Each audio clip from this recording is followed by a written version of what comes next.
Carey Allen's son, Garrett, wrote the following in a letter to his daughter, Ollie Gates Wayne. I was born near the town of McKinney, Collin County, Texas. On October 15, 1877, we moved to Coke County, where I grew up until 1896. I met Anna Pearl Collins there the first day she arrived, and we were married August 7, 1901. We farmed there until the first day of February 1909, when we started for New Mexico. On the first day of March, we drove into the town of Estancia and located on a 164-acre homestead northwest of Estancia. At the time, New Mexico was not yet a state. Garrett's daughter, Ollie, wrote of her memories of that trip. It took us the month of February to move from Coke County, Texas, to Estancia, New Mexico. I remember that it was on that trip that I saw my first car. The teams of horses got so frightened. Dad had a big long freight wagon and a trailer wagon tied on behind, where we lived and rode. Our beds were back there, and a little monkey stove was used for heat.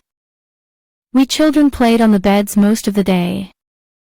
I remember, we had a little box built along the side of the beds, where Mama kept her mending and sewing, and a box for our toys and paper dolls, cut from catalogs. At night we'd camp. There were 2 other families in the wagon train with us. If there was wood, we'd use it to cook. If not, we children would take tubs and pick up cow chips. And believe me, we soon learned to look for the dry ones.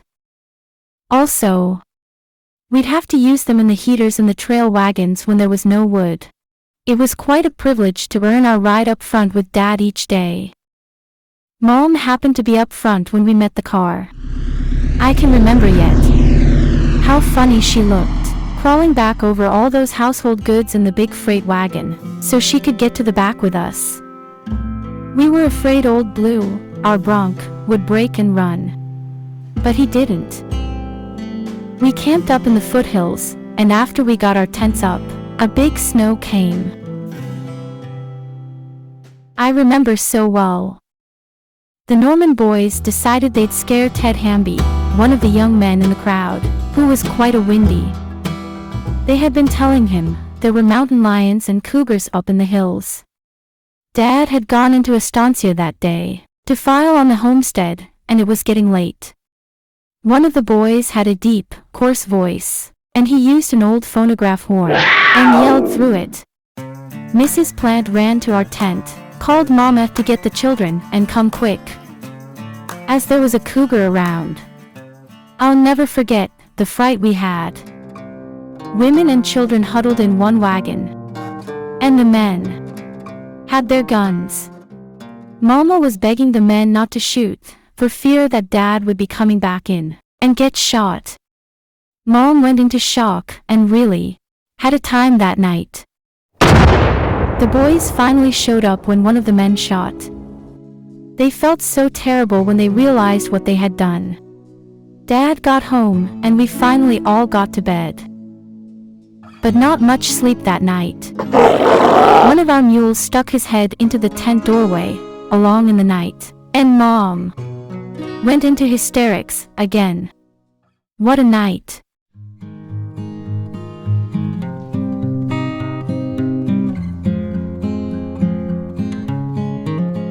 Hello. I'm Thomas Jefferson Gates. You can call me Tom. I am the youngest son of George Robertson Gates and the little brother of Carey Allen Gates, who used to take me rabbit hunting so I could carry the rabbits he shot.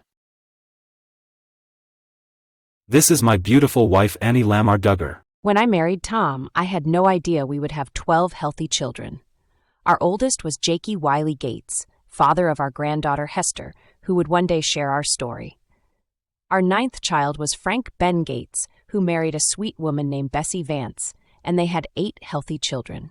It must run in families. Tom was born in Kentucky and was only 16 months old when his family went by wagon train to Collin County, Texas, where he spent his childhood. He married Annie in 1879 and they lived in McKinney for a while before moving to Montague.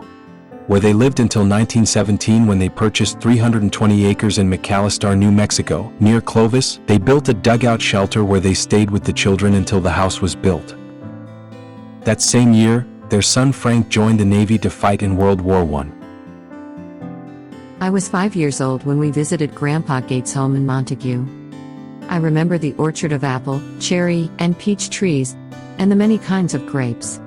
The old cellar had a funnel-like opening on top where apples and grapes were dumped by the wagon loads to make cider and grape juice. A lemon tree with lemons on it grew on the back porch in a large pail. There was a covered cistern at the back of the house. Most of the activity centered in the large kitchen. 12 children is a lot to get together, and I understand they were all together for only one time, for a period of about 1 week. This was in the late winter of 1909 in Montague, Texas. There were some pictures taken of the family group at the time. Grandmother Gates used a 50-pound sack of flour in making hot biscuits for her family that week. She cooked on a large coal range. Uncle Walter Gates reported that his father, Tom, bought 320 acres of land and moved in November to a new home in McAllister, New Mexico. They had a good life, and after successfully rearing all 12 children, were able to celebrate their 57th wedding anniversary in July of 1935. While not all of their children were able to attend, all were still living. Within 2 years, Tom and Annie passed away within 6 months of one another and are buried in Browning Cemetery in McAllister. Their youngest son, Melvin Monroe Gates Sr. and his family now live at Tom and Annie's farm and have the family Bible. Tom and Annie would live out their lives in New Mexico. Annie was the daughter of Benjamin Wiley Duggar and Rachel Ann Fairs. Wiley was born in 1814 and Rachel was born in 1826 in Maury County, Tennessee. Rachel was the daughter of John Fairs and Lucy Ingram. John served in the Confederate Army and was a blacksmith highly skilled in many different mediums. In 1851, John Fairs registered to vote and he built a specialty blacksmith shop in McKinney, Texas, which became quite successful. The home they built there may still be on the Registry of Historic Homes. Wiley and Rachel were married in Tennessee in 1844 when Rachel was 18. Only the first of their 8 children, John, would be born in Tennessee. The others were all born in McKinney, including Annie in 1860.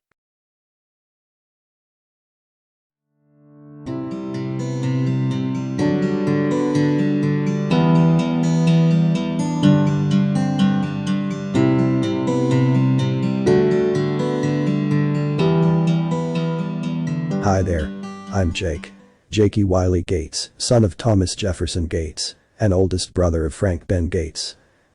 Before I married this wonderful man named Jake, I was Fanny Bell Garner, daughter of William Garner and Ursula Palmer, who were both born in Tennessee. I was born in Montague, Texas in 1880, before Jake and his family moved there. So, we were sweethearts for a while before we married in 1906. Our daughter, Hester, who wrote down our story, was the second of our 6 children, all born in Texas, where we spent our life. When I was born in 1879 in McKinney, Texas, I was delivered by Dr. Thomas Walter Wiley, who was a second cousin to my grandmother, Mahala. I was named after Dr. Wiley. I was 5 when our family moved from McKinney, Collin County, to Montague, Texas. I was 17 when my little brother Frank was born in 1896. As a young man, I worked odd jobs for friends and relatives until 1903. When I was 24 years old, I went with a friend, Ellie Boykin, to Gillette, Wyoming, where we ranched sheep for 3 years. At the time, I had no way of knowing that 3 of my younger brothers would one day end up in Gillette, or that my nephews, Frank's sons J and B, would come to live with them for a short while. I returned to Texas in 1906 and married my childhood sweetheart, Fanny Bell Garner, that November in Canyon, Randall County. We visited my sister, Molly Gates Ridling in Dalhart, Texas, before going on to Montague to visit family there. We then went to San Angelo, Texas, where we purchased a new buggy, before going on to Robert Lee to see Uncle Carey Allen. Just before Christmas, we moved into a new home, just southwest of Robert Lee. 2 years later, we drove to Canyon, Texas in a buggy and wagon, staying for 3 years. When our second child Hester was 18 months old, we moved back to Coke County, where we stayed for 5 more years before moving to Lynn County, O'Donnell, Texas, on October 23, 1916. We settled on a quarter section of virgin land just west of the railroad and south of the main bypass from Lamesa. We had 2 children born in Robert Lee, 2 in Coke County, and our last 2 in O'Donnell, where they all graduated from high school. Fanny and I spent the rest of our lives as valued members of the O'Donnell community. I was a charter member of the O'Donnell Masonic Lodge. And Fanny and I were lifelong members of the Methodist Church, where I served as a steward for many years. Both Fanny and I were also charter members of the Eastern Star. I had also joined the Oddfellows. On November 11, 1956, my parents, Jake and Fanny, celebrated their golden wedding anniversary in O'Donnell. All of their children were there. The O'Donnell Cemetery is located on land that they donated. As we grew up, times were hard. Our dad farmed both his own land, as well as leased land. He soon found out that he could provide better for his family by renting out the land he owned, while contracting construction jobs. When anyone in O'Donnell needed help, Jake and Fanny were there. They sat up with the sick, helped bury the departed, and comforted the sick and bereaved. In 1939, Ben Moore Sr., of the O'Donnell Index newspaper wrote the following. Jake Gates always responds when sick call comes by saying, "Who's sick?" Usually, when one hears this question propounded, it simply means satisfying of curiosity. But not so with Jake Gates. Whenever Jake asks of the sick, he means business. There simply is no way of knowing how many sick calls he has made since his arrival in O'Donnell 24 years ago. If he had spent a single idle day since his arrival, unless while ill himself, few knew of it. He poses as a carpenter. But if there is anything he can't do, few know about that. There is a sort of legend in O'Donnell, to the effect that when a doctor is called, they first ask whether Jake has arrived on the scene. If so, they kind of take their time. In our great hurry along life's way, let's not forget the good deeds of such folks. Word would pass along ahead of Jake that there was to be a collection for some widow or some needy family. He would go to town, and without asking any person for money, he would return with several $100s. He was the city ad who always helped a person needing help. A neighbor, Mrs. Gertrude Heeler, once said of them, "There may be some as fine, but none finer than Mr. and Mrs. Jake Gates." Jakey Wiley Gates suffered a severe stroke and passed to his reward on October 10, 1958. He was laid to rest in the O'Donnell Cemetery. Mrs. O.G. Smith, editor of the O'Donnell Index Press, wrote, Jake was a remarkable man in mind and energy.